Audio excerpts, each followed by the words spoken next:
उससे पहले बहुत देर रात हो गई। चुनाव की चर्चा भी बहुत हो गई।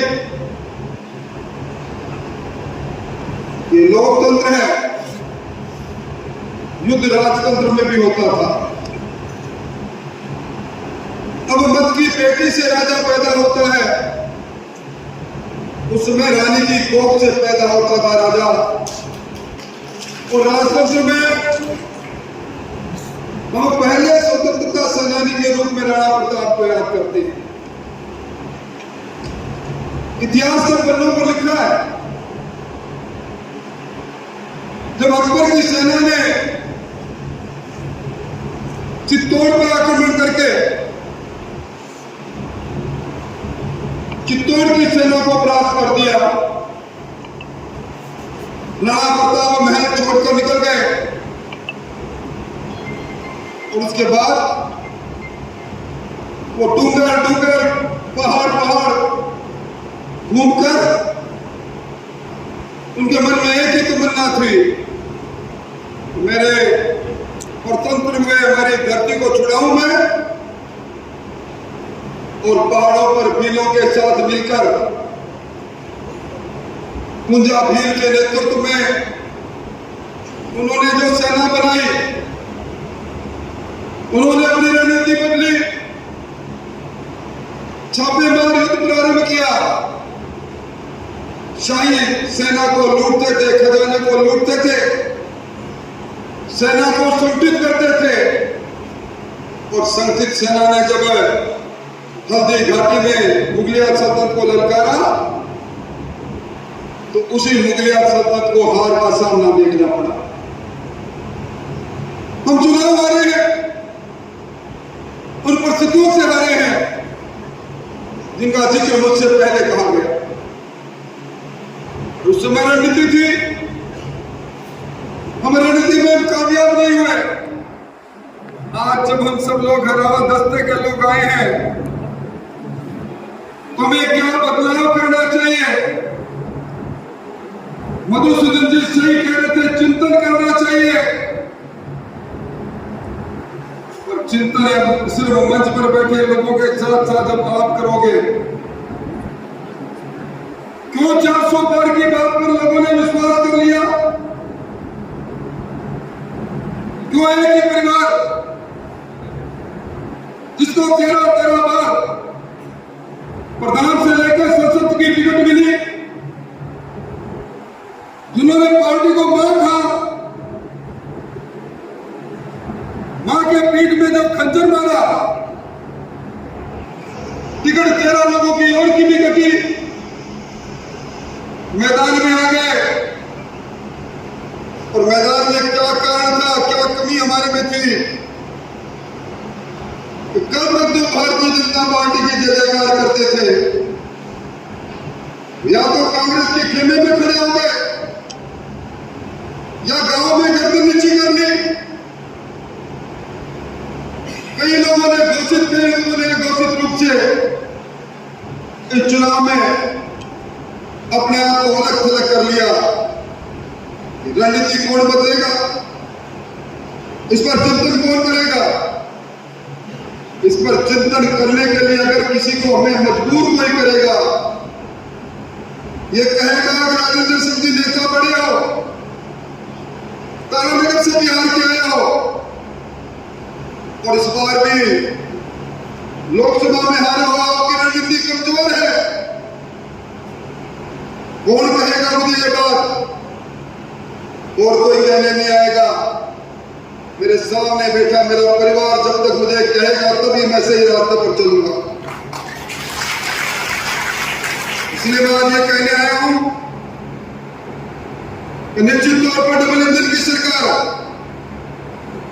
वजनलाल जी की सरकार का टोप के टोप लग रहा है।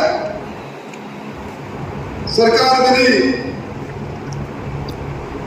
पहले 2 महीने बाद ही स्वागत सत्कार और सरकार का तौर तरीका समझे, इससे पहले आचार संहिता, उसके बाद चुनाव।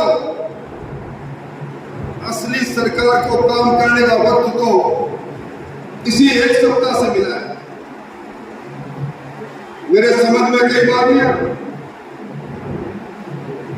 मैं जब यहाँ आया, श्याम जी ने खड़े होकर कहा कि बिजली की समस्या है।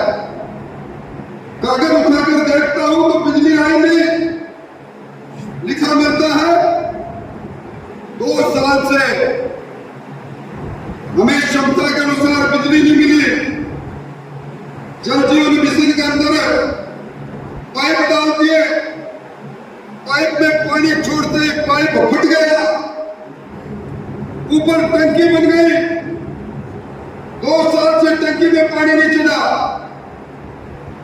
इस समस्या को जब मैं देखता हूं और समस्या को इन घटनाओं पर नीचे हस्ताक्षर करने वालों को देखता हूं, जब उसी गांव के चुनाव के परिणाम का पन्ना पलटता हूं तो लगता है कि वो ये सब लोग पिछले शासन से पूर्णतः संतुष्ट थे।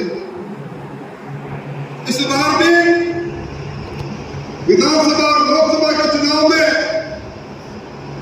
उसी कांग्रेस पार्टी के जड़ों में वोट का पानी डाल रहे थे, जिनके समय में ना बिजली थी ना पानी थी। कम से कम आप गांव में नाम देते हो तो गांव में उन लोगों को भी कहो, परेशान हो भी है, हैरान हो भी है। तो 3 दिन पहले तक जब हम आपको कहा करते थे ये चुनाव देश के मुद्दों का चुनाव है, ये चुनाव देश के अस्पताल का चुनाव है, ये चुनाव दुनिया का सिरमौर बने। 2047 में हिंदुस्तान दुनिया की सबसे बड़ी अर्थव्यवस्था बन जाए। मोदी जी के नेतृत्व में हम विश्व गुरु की किताब तक पहुंच जाए, इस बात का चुनाव है। गली गली में कहते थे, मंचों पर चढ़कर कहते थे, ये कहते थे ना जात का है ना पात का है, चुनाव देश का है, देश के मुद्दों का है।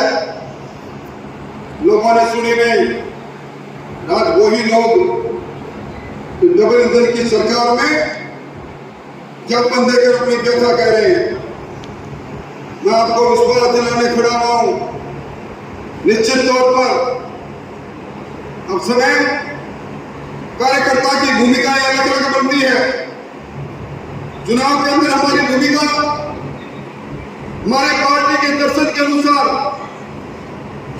पार्टी के उम्मीदवार के लिए नरेंद्र मोदी जी के लिए वोट मांग रहे थे।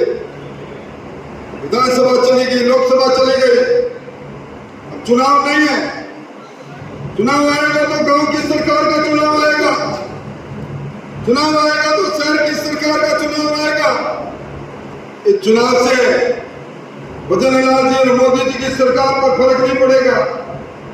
फर्क पड़ेगा तो आपके गांव की गांव में आप पर पड़ेगा, शहर में आप पर पड़ेगा। इसलिए इस नई भूमिका में कार्यकर्ताओं को एक बार कसौटी पर फिर कसना पड़ेगा।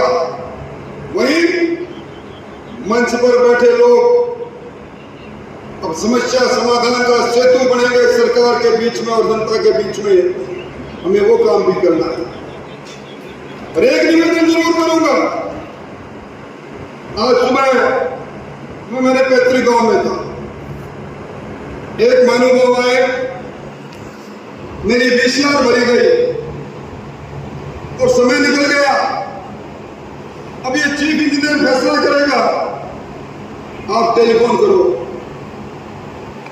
मैंने कहा मैं VCR के लिए टेलीफोन तो करूंगा और तुम शपथ लेके बता दो तो तुम आज से 3 महीने पहले 2 महीने पहले चुनाव में कहां थे? मतलब चुनाव में तो आपके साथ नहीं था। तो मैंने कहा अब एक बार जिसके साथ हो, एक बार जिस दल का साथ पकड़ा है, इतनी जल्दी क्यों दल बंधु बनते हो भाई? राहुल जी की तरह थोड़े दिन टिको उनके साथ, जाओ उनके पास। जनप्रतिनिधि है, MLA आपका, MP आपका, फिर क्यों नहीं जाते? एक बार कुछ लोगों की आदत पड़ जाती है। वो कहानी बने सुना करते थे ना स्कूल में, साधु गए नदी में स्नान करने, पूजा ध्यान करके जब अर्घ दे रहे तो देखा एक बिच्छू वो पानी में डूब रहा है। साधु ने हथेली लगाई, बिच्छू डूब रहा है। ये तो प्राण हत्या हो जाएगी इनकी। बिच्छू ने डंक मारा, साधु का हाथ झटके से गिरा, बिच्छू फिर पानी में गिरा। साधु ने हाथ मसला, फिर बिच्छू को डूबते बिच्छू को निगाह गई, फिर बिच्छू को हाथ डाला, फिर बिच्छू ने डंक मारा। डंक मारते मारते एक दोस्त ने पूछा, साधु जी, महात्मा जी 3 बार डंक मार दिया। तो बोले इसका स्वभाव डंक मारने का है, मेरा स्वभाव जीव बचाने का है। मेरे स्वभाव स्वभाव है, हम अपने स्वभाव में रहेंगे, सेवा के स्वभाव में रहेंगे। पर भाई इन बिच्छुओं को जो डंक मारा ने, जब झटके से हाथ पीछे आता है, इनको एक बार हाथ तो इनका पीछे झटके से करो सही भाई, एक बार तो कहो, इतनी जल्दी क्या है।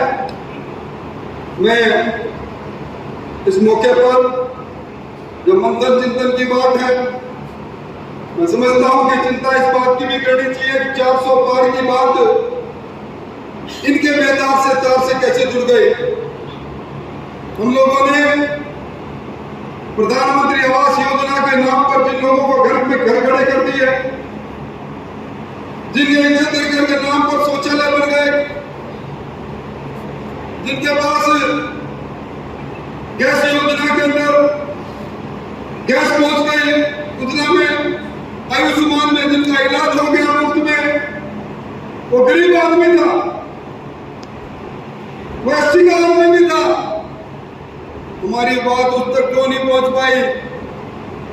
और कम से कम जो बात रमा जी ने कही, अब तो इनको कहो कि वो लोग हैं जिन्होंने आर्टिकल 356 में संशोधन करके यह आपातकाल लगाया, जिन्होंने एक दो बार नहीं क्षेत्रवासी देश में संविधान को बदला अपनी कुर्सी बचाने के लिए। इंदिरा गांधी जी ने आर्टिकल 348 में संशोधन करके यह प्रावधान कर दिया, राष्ट्रपति, उपराष्ट्रपति और प्रधानमंत्री के चुनाव को किसी न्यायालय में चुनौती नहीं। जिन्होंने कहा कि संविधान के संशोधन में कोरम की आवश्यकता नहीं, आज हमसे आंख लड़ाते हैं। अब तो समझाओ उनको, तो भाई जाति पाति ये बेमानता का काम है। आदमी सब कुछ बदल सकता है, स्वभाव बदल सकता है, व्यवसाय बदल सकता है, पर उस बेमाता ने जहां पैदा कर दिया वो जाति कैसे बदले। हमसे बात करते हैं, अगर मेरे में भाव होता तो खुद की जगह पर हरलाल आज एमएलए नहीं होता। मेरे में भाव होता तो तारानगर में तो वासे एमएलए था, जयराम जी पूनिया वासे तुम्हारे एमएलए नहीं बनते। जिस प्रकार का ध्यान जिसने भी बोया है उसका जहरीला फल भी वही खाएगा। भारतीय जनता पार्टी के नेता ने हमें सिखाया है, सबका साथ, सबका विकास और सबका विश्वास। सबका साथ लेंगे, छत्तीसगढ़ कौम का साथ लेंगे, सबको विश्वास में लेंगे। और इस बार जो नरेंद्र मोदी जी ने कहा कि 3 करोड़ मकान इस बार बनेंगे गरीब के राज्य हिंदुस्तान में, 3 करोड़ लखपति दीदी बनेगी, उनमें राजस्थान का हिस्सा होगा, सरदार सर का हिस्सा होगा, सरदार सर के गांव का हिस्सा होगा। आज क्या कर जा रहा हूं, राजकुमार जी विराजे हैं, राजकरण जी विराजे हैं, अशोक जी विराजे हैं, मधुसूदन जी आप और श्याम जी आप एक बार पूरा ब्लू चार्ट लेकर आओ। सरदार सर में बिजली की कमी के लिए कहाँ जीएसएस की आवश्यकता है, कहाँ ट्रांसफार्मर की एडवर्टाइजेशन की आवश्यकता है, कहाँ किसी स्कीम में लाइन को बदलने की आवश्यकता है। मंथन करो, चिंतन करो, अधिकारियों के साथ बैठो और उसके बाद आओ जयपुर। ये इंसान आपके साथ जाएगा, ऊर्जा मंत्री तो दरवाजे पर जाएगा, आपकी समस्या का स्थायी समाधान का बुनियादी बात को करके आएंगे। पीने के पानी के नाम पर जो भ्रष्टाचार का तांडव इस जिले में हुआ है, इस तहसील में हुआ है, शिकायतें इकट्ठी करो, उनकी जांच भी करेंगे। ना लूट चलेगी ना झूठ चलेगी, अब सच्चाई का शासन चलेगा। भजनलाल जी की सरकार में आप आराम से घर बैठे संध्या कक्ष को, भजन कक्ष को इस प्रकार की व्यवस्था होगी।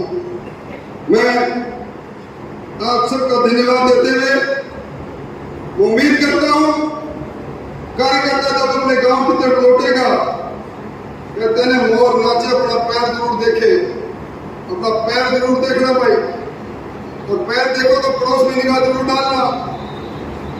3-3 रंग बदलते, देखो कहानियां एक रंग बदलती, दुनिया में इंसान की कीमत कोई नहीं। मैं समझता हूं रंग बदलते मैंने बहुत देखे, और सरदार से वाला आपको तो कमाल का है। उपचुनाव हुआ तो बोतल, और विधानसभा का चुनाव हुआ तो ट्रक, और लोकसभा का चुनाव हुआ तो हाथ। मैं ऐसा मत करो मेरे भाइयों, ऐसा मत करो। भगवान के लिए अपने गांव की संस्कृति खत्म हो जाएगी मेरे वीरों। अभी सरपंच पंच का चुनाव होगा, अपना विश्वास आपस में खंडित हो जाएगा। हम सब लोग एक हैं, हम धरती पर जिंदा है, हमारी रगों में दौड़ने वाला खून एक है।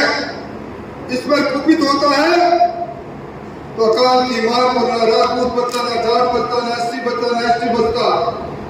इसलिए बांटने वाले लोगों को बांट के चले गए ना।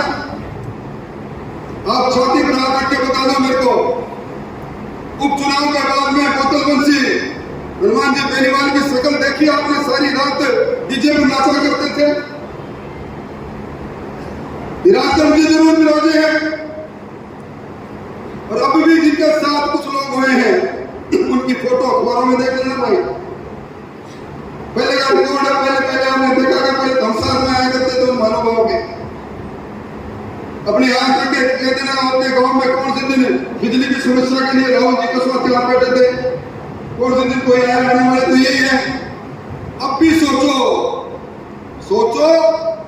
चिंतन करो, मंथन करो, नई राह पर चलेंगे, मजबूती से चलेंगे, सबका साथ के साथ सबका विकास भी होगा, और विश्वास पैदा करो। और आवाज सरकार के भाव से उठनी चाहिए, सब एक के लिए और एक सबके लिए। इसलिए आज के बाद इस हार को यही दफन करनी है। वो सरकार के लोग हैं, डबल इंजन की सरकार के लोग हैं, हमारे मोदी जी प्रधानमंत्री हैं, हमारे बचन जी मुख्यमंत्री हैं, दोनों हमारे सरपरस्त है। हमारे हमसे कौन आग लड़ाएगा? इसकी हिम्मत जब इन लोगों के हाथ में राज था, शासन था, तब इन्होंने ध्यान नहीं किया। गहलोत साहब विराजे थे तब ध्यान नहीं किया। अब इनसे क्या उम्मीद करोगे आप? कोई उम्मीद आपको भी नहीं, कोई उम्मीद जनता को भी नहीं। इन सबके नए बदलाव के लिए हम आने वाले समय में नया इतिहास लिखेंगे, नगर पालिका का परिषद का लिखेंगे और पंचायत समिति का लिखेंगे। मैं देवेंद्र जी को धन्यवाद देना चाहूंगा। जज्बा देखो इस नौजवान का, चुनाव हारने के बाद आप लोगों के बीच में है, हर महीने बीच में रहेगा। ये नौजवान हमारी अगुवाई करेगा। और देवेंद्र जी, आप पहली बार जब भाला फेंक रहे थे तो आपको भाला आपका उस निर्णायक लाइन से पार थोड़ी गया था। पहली बार खेल खिलाड़ी हो, आपने खेल का मैदान देखा है, राजनीति का मैदान है। इसमें सरपट ऐसी तरह के जगह जहां आदमी को प्रसिद्ध जाए पता ही नहीं लगता। वो आपके सामने मैदान खेल का सामने रहता है, इसमें तो मैदान पीछे रहता है, खिलाड़ी आगे देखता है। इस बार आप चारों तरफ देखने के लिए प्रभावित हो जाओगे, इस बार सरकार वालों को भी समझ जाओगे। अगली बार आपकी है, हमें लोकसभा में आपको पहुंचा कर ठहरेंगे। सब कार्यकर्ता